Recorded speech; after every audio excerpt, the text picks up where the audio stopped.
Hello everyone, so we have another acquisition. This is a Hoover Windtunnel anniversary self-propelled bagged.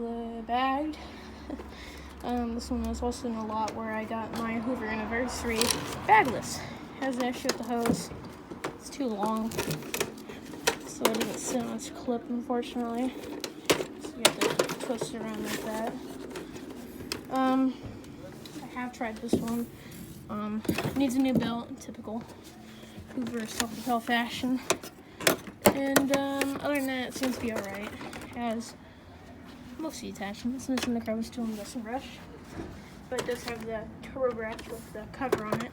So, this one's in pretty good shape. It doesn't sound as horrible as the anniversary bagless does, which is unfortunate.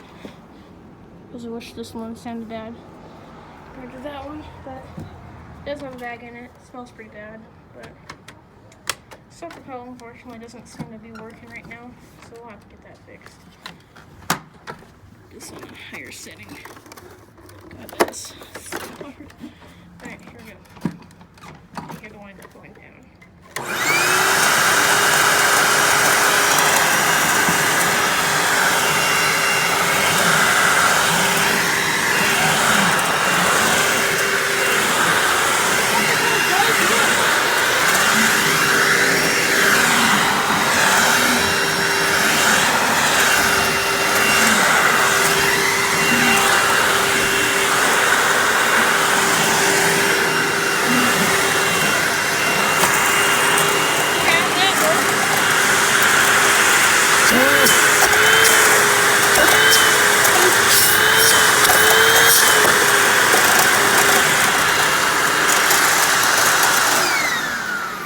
Making a weird noise, but it works.